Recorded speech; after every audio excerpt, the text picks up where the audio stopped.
Friends, welcome back to our channel. నేను మీ రాజేష్. ఈరోజు topic వచ్చేసి మనకి ఇండియన్ సొసైటీలో భాగంగా కులం అనేటువంటి టాపిక్ నుంచి కొన్ని ఎంసీక్యూస్ అయితే డిస్కస్ చేద్దాం, కొన్ని బిట్స్ అయితే డిస్కస్ చేద్దాం. ఇవన్నీ కూడా మనకు ఇంపార్టెంట్ బిట్స్ అండి. ప్రతి ఒక్కరు కూడా ఎంసీక్యూస్ మీద కూడా ఖచ్చితంగా కొద్దిగా స్పెషల్ కాన్సన్ట్రేషన్ అయితే చేయండి. మన ఛానల్లో ఇండియన్ హిస్టరీకి సంబంధించి, అలాగే జాగ్రఫీకి సంబంధించి, అలాగే ఇండియన్ సొసైటీకి సంబంధించి కొన్ని బిట్స్ అయితే మీకైతే మీ ముందు చెప్పడం జరుగుతుందన్నమాట. ప్రతి ఒక్కరు కూడా ఛానల్ని సబ్స్క్రైబ్ చేయండి, అలాగే ఫ్రెండ్స్ కూడా షేర్ చేయండి.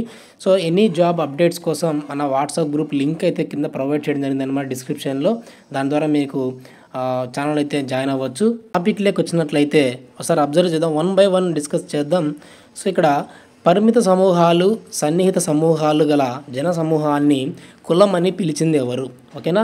ఇక్కడ మనకు పరిమిత సమూహాలు, సన్నిహిత సంబంధాలు గల జన సమూహాన్నే కులం అని పిలిచింది ఎవరు అంటే ఆన్సర్ వచ్చేసి ఇక్కడ మనకు ఎంఎస్ శ్రీనివాస్ అండి. ఓకేనా, ఎంఎస్ శ్రీనివాస్. నెక్స్ట్ క్వశ్చన్ వచ్చేసి ఇక్కడ కులం అనే పదాన్ని మొదటగా ఉపయోగించింది ఎవరు? కులం అనే పదాన్ని మొదటిగా ఉపయోగించింది ఎవరు అంటే ఆప్షన్ నెంబర్ 2 బి, పోర్చుగీస్ వారండి. ఆన్సర్ వచ్చేసి మనకు బి, పోర్చుగీస్ వారు. ఓకేనా. నెక్స్ట్ వచ్చేసి క్యాస్ట్ అనే ఆంగ్ల పదం కాస్టా అనబడే స్పానిష్ పదం నుంచి ఉద్భవించిందని తెలిపినది ఎవరు? క్యాస్ట్ అనే ఆంగ్ల పదం కాస్టా అనబడే స్పానిష్ పదం నుంచి ఉద్భవించిందని తెలిపిన వారు ఎవరు అంటే ఆన్సర్ వచ్చేసి డి అండి, హెచ్హెచ్ కేట్కర్. హెచ్హెచ్ కేట్కర్. ఓకేనా. నెక్స్ట్ వచ్చేసి కాస్టా అనగా అర్థం ఏమిటి? కాస్టా అనగా అర్థం ఏమిటి అంటే ఇక్కడ ఆన్సర్ వచ్చేసి ఏ అండి, వంశక్రమం. కాస్టా అనగా వంశక్రమం అనేటువంటి అర్థం అయితే వస్తుందన్నమాట. నెక్స్ట్ క్వశ్చన్ వచ్చేసి కాస్టా అనబడే ఆంగ్ల పదానికి గల లాటిన్ మూలం ఏది? కాస్టా అనబడే ఆంగ్ల పదానికి గల లాటిన్ మూలం ఏది అంటే ఆన్సర్ వచ్చేసి బి అండి, కాస్టస్. కాస్టస్. ఓకేనా. నెక్స్ట్ క్వశ్చన్ వచ్చేసి కాస్టస్ అనే లాటిన్ పదానికి గల అర్థం ఏమిటి? కాస్టస్ అనే లాటిన్ పదానికి గల అర్థం ఏమిటి అంటే ఆన్సర్ వచ్చేసి డి, స్వచ్ఛత.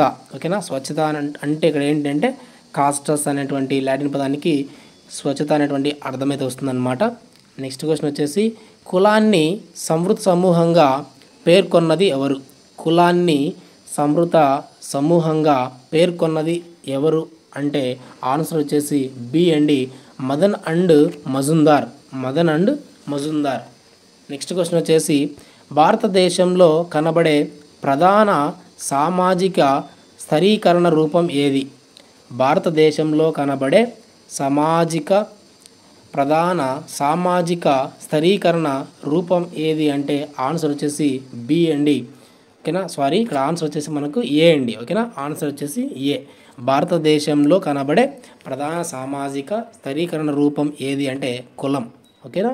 నెక్స్ట్ వచ్చేసి కులం అనున్నది ఇక్కడ మనకు కొన్ని అయితే ఇవ్వడం జరిగింది. వీటిలో సరైన వాటిని అయితే మనము గుర్తించాల్సి ఉంటుందన్నమాట. కులానికి సంబంధించి కులం అనున్నది ప్రాథమిక సామాజిక సంస్థ, సామాజిక స్థిరీకరణ ప్రధాన రూపం, వారసత్వ సంక్రమణాన్ని కలిగి ఉంటుంది, వృత్తిపరమైన స్వేచ్ఛను అందిస్తుంది. వీటిలో సరైనవి ఏవి కులానికి సంబంధించి అంటే ఆప్షన్ నెంబర్ వచ్చేసి బి అండి. 1, 2, 3 అనేవి సరైనవి అనమాట. అంటే కులానికి సంబంధించి ప్రాథమిక సామాజిక సంస్థ, సామాజిక స్థిరీకరణ ప్రధాన రూపం, వారసత్వ సంక్రమణాన్ని కలిగి ఉంటుంది. ఓకేనా. దీన్ని మనం కులం సంబంధించినటువంటి చెప్పచ్చు అనమాట. నెక్స్ట్ క్వశ్చన్ సామాజిక గతిశీలత అనే పదాన్ని ప్రవేశపెట్టింది ఎవరు? సామాజిక గతిశీలత అనే పదాన్ని ప్రవేశపెట్టింది ఎవరు అంటే ఆన్సర్ వచ్చేసి ఏ అండి, సోర్కిన్. సోర్కిన్. నెక్స్ట్ క్వశ్చన్ వచ్చేసి భారతదేశంలో సామాజిక గతిశీలతకు గల ప్రధాన ఆటంకాన్ని గుర్తించండి. భారతదేశంలో సామాజిక గతిశీలకు గల ప్రధాన ఆటంకాన్ని గుర్తించండి అంటే ఇక్కడ ఆన్సర్ వచ్చేసి బి అండి, కుల వ్యవస్థ. ఆన్సర్ వచ్చేసి బి, కుల వ్యవస్థ. నెక్స్ట్ క్వశ్చన్ వ్యక్తి యొక్క హోదా మరియు అంతస్తులో వచ్చేటువంటి మార్పుని ఏమంటారు? వ్యక్తి యొక్క హోదా మరియు అంతస్తులో వచ్చేటువంటి మార్పుని ఏమంటారు అంటే ఆన్సర్ వచ్చేసి ఏ, సామాజిక గతిశీలత. సామాజిక గతిశీలత. నెక్స్ట్ వన్ భారతదేశంలో వ్యక్తి యొక్క హోదా క్రింది వానిలో దేనిపై అధికంగా ఆధారపడుతుంది? భారతదేశంలో వ్యక్తి యొక్క హోదా అనేది క్రింది వానిలో దేనిపై అధికంగా ఆధారపడుతుందంటే ఆన్సర్ వచ్చేసి ఏ, కులం మీద. ఓకేనా. నెక్స్ట్ క్వశ్చన్, కులం అనున్నది ఆపాదించిన అంతస్తు, సాధించిన అంతస్తు, క్రమశ్రేణి విభజన రూపం, సాంప్రదాయ విభజన రూపం. ఇక్కడ మనకు ఆన్సర్ వచ్చేసి డి అండి. ఇక్కడ 1, 3, 4 అనేది మనకు సరైనవి అనమాట. 1, 3, 4 అంటే ఆపాదించిన అంతస్తు, క్రమశ్రేణి విభజన రూపం, సాంప్రదాయ విభజన రూపం అనేవి మన కులానికి సంబంధించినటువంటి దగ్గర సంబంధం కలిగినటువంటి అన్నమాట. నెక్స్ట్ వచ్చేసి వ్యవసాయ కూలీ కుటుంబంలో జన్మించిన వ్యక్తి కష్టపడి గ్రూప్ 1 ఆఫీసర్గా మారడం అనేది. వ్యవసాయ కూలీ కుటుంబంలో జన్మించిన వ్యక్తి కష్టపడి గ్రూప్ 1 ఆఫీసర్ అవ్వడం అనేది ఏంటి అంటే విషమ స్థరీయ గతిశీలత. ఆన్సర్ వచ్చేసి సెకండ్ వన్, విషమ స్థరీయ గతిశీలత. సో ఇక్కడ మనకు ఇంకోటి కూడా మనకు వస్తుందండి, నిలువు గతిశీలత. 2, 3 దీనికి సంబంధించి మారడం అనేది ఏంటి అంటే విషమ స్థరీయ గతిశీలత, నిలువు గతిశీలతగా మనం చెప్పడం జరుగుతుంది అన్నమాట. 2, 3 సరైనవి. Next question, history of caste అనే గ్రంథాన్ని రచించింది ఎవరు? హిస్టరీ ఆఫ్ క్యాస్ట్ అనే గ్రంథాన్ని రచించింది ఎవరు అంటే ఇక్కడ కేట్కర్. ఓకే, ఆన్సర్ వచ్చేసి ఏ అండి, Ketkar. History of caste important bit అండి, కేట్కర్. నెక్స్ట్ క్వశ్చన్, భారతీయ సమాజంలో ఒక వ్యక్తికి కులం ద్వారా వచ్చిన హోదా అనున్నది. భారతీయ సమాజంలో ఒక వ్యక్తికి కులం ద్వారా వచ్చిన హోదా అనున్నది ఏంటి అంటే ఇక్కడ ఒకసారి మనం అబ్జర్వ్ చేద్దాం. సో బి, సాధించిన అంతస్తు మరియు హోదా. ఇక్కడ మనకు ఆన్సర్ వచ్చేసి బి అండి, సాధించిన అంతస్తు మరియు హోదా అనేటువంటి ఆన్సర్గా చెప్పొచ్చు. నెక్స్ట్ వచ్చేసి డిపెండెంట్ క్యాస్ట్ అనగా, డిపెండెంట్ క్యాస్ట్ అనగా ఏంటి అంటే ఇక్కడ ఆన్సర్ వచ్చేసి సంచార కులం. సంచార కులం అంటే డిపెండెంట్ క్యాస్ట్ అన్నమాట. ఓకేనా. నెక్స్ట్ ఆధిపత్య కులం అనగా, ఆధిపత్య కులం అనగా అంటే ఏంటి అంటే ఆన్సర్ వచ్చేసి 1 అండి, ఒక ప్రాంతంలో తన ప్రభావాన్ని చూపెట్టేది. ఒక ప్రాంతంలో తన ప్రభావాన్ని చూపెట్టేదాన్ని మనం ఆధిపత్య కులంగా చెప్పొచ్చు. ఓకేనా. సో అలాగే మనకు సెకండ్ వన్ కూడా ఆన్సర్ ఉందండి. ఇక్కడ ఏంటంటే ఇక్కడ మనకి ఒక ప్రాంతంలో ఆర్థికంగా అన్ని కులాల కంటే ముందంజలో ఉండేదాన్ని కూడా మనం ఆధిపత్య కులంగా చెప్పొచ్చు. అలాగే ఒక ప్రాంతంలో తన ప్రభావాన్ని చూపెట్టేదాన్ని కూడా మనం ఆధిపత్య కులంగా చెప్పొచ్చు అనమాట. ఇక్కడ మనకు ఆన్సర్స్ వచ్చేసి 1 and 2గా చెప్పాలి. ఓకేనా. సో 1 and 2గా చెప్పడం జరుగుతుంది, అంటే ఇక్కడ ఏ అనేది సరైనవి అనమాట. ఓకేనా. నెక్స్ట్ క్వశ్చన్ వచ్చేసి ఆధిపత్య కులం అనే భావనని మొదటిగా తెలిపినది ఎవరు? ఆధిపత్య కులం అనేటువంటి భావనని మొదటిగా తెలిపింది ఎవరంటే ఆన్సర్ వచ్చేసి డి అండి, జిఎస్ గర్గే. ఓకేనా, జిఎస్ గరియే. ఓకేనా. నెక్స్ట్ క్వశ్చన్, ఈ క్రింది వానిలో ఆశ్రిత కులాన్ని గుర్తించండి. కింది వానిలో ఆశ్రిత కులాన్ని గుర్తించండి అంటే ఆన్సర్ వచ్చేసి ఇక్కడ ఏ అండి, పద్మశాలి. పద్మశాలి. నెక్స్ట్ క్వశ్చన్, ఏకరూపకత కలిగిన సముదాయాన్నే కులం అని తెలిపినది ఎవరు? ఏకరూపకత కలిగిన సముదాయాన్నే కులం అని తెలిపింది ఎవరు అంటే ఆన్సర్ వచ్చేసి బి అండి, గ్రీన్. ఓకేనా. గ్రీన్ అనేటువంటి అతను ఏకరూపత కలిగిన సముదాయాన్నే కులం అని తెలపడం జరిగిందనమాట. ఓకేనా. నెక్స్ట్ క్వశ్చన్ వచ్చేసి క్రింది వానిలో కులం యొక్క లక్షణం కానిది ఏది? క్రింది వానిలో కులం యొక్క లక్షణం కానిది ఏది? 23 క్వశ్చన్ అండి. క్రింది వానిలో కులం యొక్క లక్షణం కానిది ఏది అంటే సి, వారసత్వంగా సంక్రమించబడుతుంది. ఓకేనా. ఇది మనకు కులం అనేటువంటిది లక్షణం కానిది ఏంటి అంటే వారసత్వంగా సంక్రమించబడుతుంది అనేది ఇక్కడ మనకు ఆన్సర్ అన్నమాట. C answer. నెక్స్ట్ క్వశ్చన్ వచ్చేసి 24th క్వశ్చన్ అండి. కులం అనున్నది సమాజం నందు గల క్రమశ్రేణి విభజన అనగా. కులం అనున్నది సమాజం నందు గల క్రమశ్రేణి విభజన అనగా ఏంటి అంటే ఆన్సర్ వచ్చేసి సి అండి. ఇక్కడ వివిధ కులాల మధ్య గల హోదాలు మరియు అంతస్తుల మధ్య గల తేడాలనే క్రమశ్రేణి విభజన అంటారు. ఆన్సర్ వచ్చేసి సి. నెక్స్ట్ క్వశ్చన్ వచ్చేసి కులం ఎందుకని తీసివేయలేనిది, మార్చివేయలేనిది మరియు పంపిణీ చేయలేనిదిగా దృఢంగా కొనసాగుతుంది? కులం ఎందుకని తీసివేయలేనిదిగాను అలాగే మార్చివేయలేనిదిగాను తర్వాత పంపిణీ చేయలేనిదిగాను కొనసాగుతుంది అంటే ఇక్కడ మనకు 25th వచ్చేసి బి అండి. ఇక్కడ మనకు 2, 3 సరైనవి అనమాట. అవి ఏంటంటే అంతటి వివాహాన్ని పాటిస్తున్నాం కాబట్టి, కులపరమైన ప్రత్యేక సంస్కృతులు ఉన్నాయి కాబట్టి, ఈ రెండిటి వల్ల మనము ఇవన్నీ మనకి మార్చలేము, అలాగే తీసివేయలేము, పంపిణీ చేయలేము అనమాట. ఓకేనా. నెక్స్ట్ క్వశ్చన్ వచ్చేసి కులం తన కుల సభ్యులను ఏ రకమైన సామాజిక నియంత్రణకు గురి చేస్తున్నది? కులం తన కుల సభ్యులను ఏ రకమైన సామాజిక నియంత్రణకు గురి చేస్తుందంటే ఆన్సర్ డి అండి. ధనాత్మక సామాజిక నియంత్రణ. ధనాత్మక సామాజిక నియంత్రణ ఈ రకంగా మనకు తన సభ్యులను సామాజిక నియంత్రణకు గురి చేస్తుందన్నమాట. ధనాత్మక సామాజిక నియంత్రణ. నెక్స్ట్ క్వశ్చన్ ఈ క్రింది వానిలో కులం యొక్క ప్రాకార్యం కానిదేది? ఈ క్రింది వానిలో కులం యొక్క ప్రాకార్యం కానిది ఏది అంటే డి వచ్చేసి సామాజిక స్థిరీకరణ. సామాజిక స్థిరీకరణ. నెక్స్ట్ క్వశ్చన్ క్రింది వానిలో కులం యొక్క వికార్యం కానిదేది? క్రింది వానిలో కులం యొక్క వికార్యం కానిది ఏది అంటే ఆన్సర్ వచ్చేసి ఏ అండి. సామాజిక స్థిరీకరణ. ఓకేనా. నెక్స్ట్ వచ్చేసి పరువు హత్యలు ఏ రాష్ట్రం నందు అధికంగా సంభవిస్తున్నవి? పరువు హత్యలు ఏ రాష్ట్రం నందు అధికంగా సంభవిస్తున్నాయి అంటే ఆన్సర్ వచ్చేసి ఏ అండి. హర్యానాలో మనకు పరువు హత్యలు ఎక్కువగా సంభవిస్తున్నాయి అన్నమాట. నెక్స్ట్ క్వశ్చన్ వచ్చేసి పరువు హత్యలను ప్రేరేపిస్తున్న సంస్థలేవి? పరువు హత్యలను ప్రేరేపిస్తున్న సంస్థలు ఏవి అంటే ఆన్సర్ వచ్చేసి డి అండి. కుల సంఘాలు మనకు పరువు హత్యలను అధికంగా ప్రేరేపిస్తున్నాయి అన్నమాట. నెక్స్ట్ క్వశ్చన్ కులాలు మరియు రాజకీయాలకు మధ్య గల సంబంధాలపై క్యాస్ట్ ఇన్ ఇండియా పాలిటిక్స్ అనే గ్రంథాన్ని రచించింది ఎవరు? కులాలు మరియు రాజకీయాలకు మధ్య గల సంబంధాన్ని క్యాస్ట్ ఇన్ ఇండియన్ పాలిటిక్స్ అనేటువంటి గ్రంథాన్ని రచించింది ఎవరు అంటే ఆన్సర్ వచ్చేసి సి అండి. ఐసి దేశాయ్. ఐసి దేశాయ్. నెక్స్ట్ క్వశ్చన్ అనులోమాన వివాహం వల్ల జన్మించే సంతానాన్ని ఏమని పిలిచేవారు? అనులోమ వివాహం వల్ల జన్మించే సంతానాన్ని ఏమని పిలిచేవారు అంటే ఆన్సర్ వచ్చేసి ఏ అండి. పంచములు. ఆన్సర్ వచ్చేసి ఏ పంచములు కరెక్ట్ ఆన్సర్ అండి. నెక్స్ట్ క్వశ్చన్ వచ్చేసి విలోమ వివాహాల వల్ల జన్మించే సంతానాన్ని ఏమందురు? విలోమ వివాహాల వల్ల జన్మించే సంతానాన్ని ఏమందురు అంటే ఆన్సర్ వచ్చేసి ఏ. ఇది కూడా మనకు ఏ కింది అండి. పంచములు. ఓకేనా. అవిలోమాన విలోమాన రెండు ఒకటే కదా. సో కాబట్టి మనకి పంచములు అనేటువంటి ఆన్సర్ అయితే వస్తుందన్నమాట.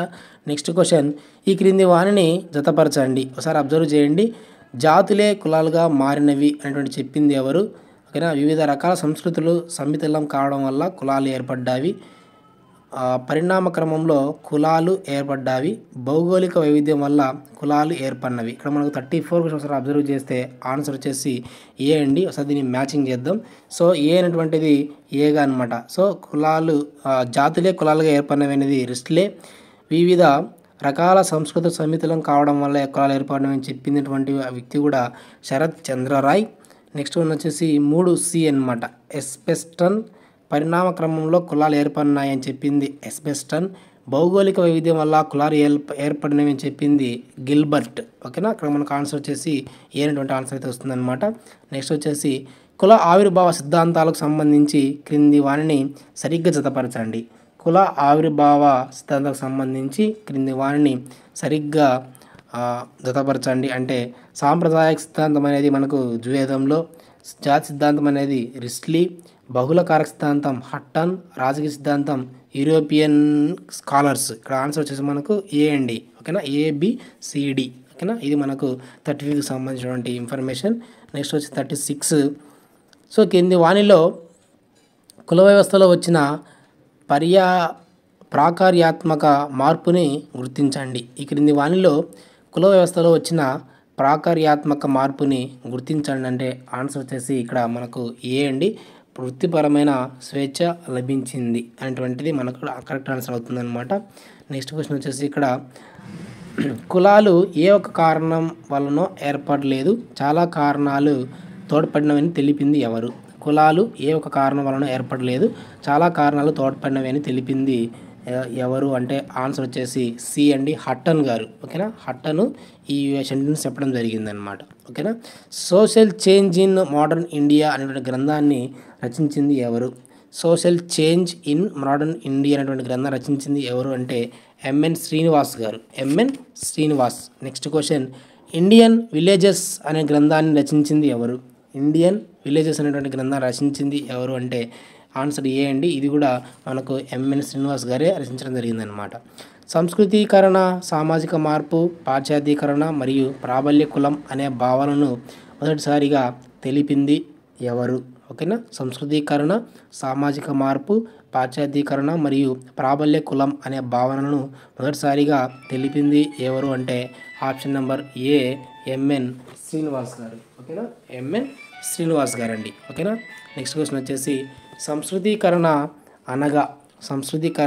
అనగా అంటే ఏంటంటే ఉన్నత కులాలుగా భావింపబడుతున్న వారిని అనుసరించడం, కులాల యొక్క సాంప్రదాయ లక్షణాలను వదిలి నూతన లక్షణాలను అలవాటు చేసుకోవడం, ఉన్నత మతాలుగా భావింపబడుతున్న వారిని అనుసరించడం, మతం యొక్క సాంప్రదాయ లక్షణాలను వదిలి నూతన లక్షణాలను అలవాటు చేసుకోవడం. ఇక్కడ మనకు ఏంటంటే సో ఏ అండి కరెక్ట్ ఆన్సరు. 1 మరియు 2 సరైనవి అనమాట. అవి ఏంటి అంటే చూడండి ఒకసారి. ఉన్నత కులాలుగా భావింపబడుతున్న వారిని అనుసరించడం కరెక్టే అండి, సంస్కృతీకరణ అనడం. లేదా కులం యొక్క సాంప్రదాయక లక్షణాలను వదిలి నూతన లక్షణాలను అలవాటు చేసుకోవడం కూడా మనకు సంస్కృతీకరణగా చెప్పడం జరుగుతుంది. ఈ 2 కూడా మనకు కరెక్ట్ ఆన్సర్స్ చేయండి. నెక్స్ట్ వచ్చేసి ఈ క్రింది వానిలో ఏ రాజ్యాంగ అధికరణ ప్రకారం కుల వివక్షతకు తావు లేదు? ఈ క్రింది వానిలో ఏ రాజ్యాంగ అధికరణ ప్రకారం కుల వ్యవస్థకు తావు లేదు అంటే ఆర్టికల్ 15 అండి. ఆన్సర్ వచ్చేసి బి, ఆర్టికల్ 15. కుల ప్రాతిపదికన ఏ వ్యక్తిని బహిరంగ ప్రదేశంలోకి వెళ్లకుండా నిరాకరించరాదు అని తెలిపిన రాజ్యాంగ అధికరణను గుర్తించండి. కుల ప్రాతిపదికన ఏ వ్యక్తిని బహిరంగ ప్రదేశంలోకి వెళ్లకుండా నిరాకరించరాదు అనేటువంటి రాజ్యాంగ అధికరణ ఏంటి అంటే ఇక్కడ ఆన్సర్ వచ్చేసి బి అండి, 15(2) అండి. ఈ ఆర్టికల్లో మనకు దీని గురించి చెప్పడం జరిగిందనమాట. నెక్స్ట్ క్వశ్చన్ వచ్చేసి caste and race in India అనే గ్రంథాన్ని ఎవరు రచించారు? Caste and race in India అనే గ్రంథాన్ని రచించింది ఎవరు అంటే ఆన్సర్ వచ్చేసి సి అండి, జిఎస్ గర్యే. ఓకేనా, జిఎస్ గర్యే. అస్పృశ్యత నేరాల చట్టం ఎప్పటి నుండి అమలులోకి వచ్చింది? అస్పృశ్యత నేరాల చట్టం ఎప్పటి నుండి అమలులోకి వచ్చిందంటే సో ఆప్షన్ నెంబర్ ఏ అండి.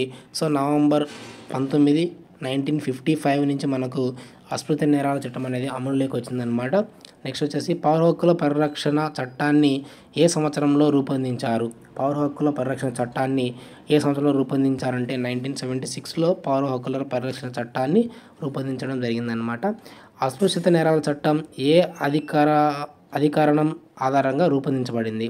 అస్పృశ్యత నేరాల చట్టం అనేది ఏ అధికరణం ఆధారంగా రూపొందించబడిందంటే ఆప్షన్ నెంబర్ డి ఇది కరెక్ట్ ఆన్సర్. 4th వన్ అండి, 17 అండి. ఓకేనా.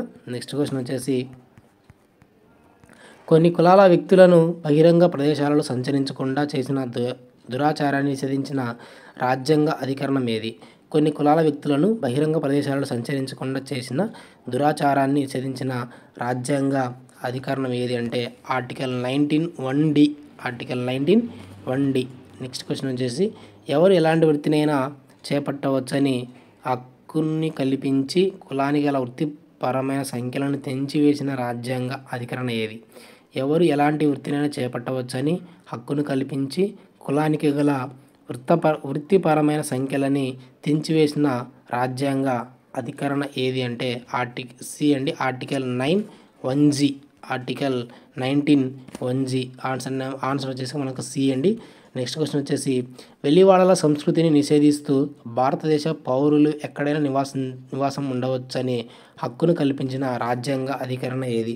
వెలివాడల సంస్కృతిని నిషేధిస్తూ భారతదేశ పౌరులు ఎక్కడైనా నివాసం ఉండవచ్చని హక్కును కల్పించిన రాజ్యాంగ అధికరణ ఏది అంటే ఆన్సర్ వచ్చేసి బి అండి, ఆర్టికల్ 19(1)(e) అన్నమాట. Article 19(1)(e). ఫ్రెండ్స్, ఇది మనకు ఇండియన్ సొసైటీలో భాగంగా కులం అనేటువంటి టాపిక్ నుంచి మనకు 50 క్వశ్చన్స్ అనమాట. మనకు 50 క్వశ్చన్స్. ప్రతి ఒక్కరు కూడా ఈ ఎంసీక్యూస్ని కూడా మీరు కొంతవరకు ఫాలో అవ్వండి. ఎందుకంటే మనం చదివినటువంటి ఇన్ఫర్మేషన్ ఎంతవరకు గుర్తుంది అటువంటి తెలియాలంటే మనకు ఈ ఎంసీక్యూస్ అయితే ఫాలో అవ్వాల్సి ఉంటుందన్నమాట. ఇలాంటి మరిన్ని వీడియోస్ కోసం మన ఛానల్ని సబ్స్క్రైబ్ చేయండి. అలాగే వీడియో కూడా లైక్ చేయండి.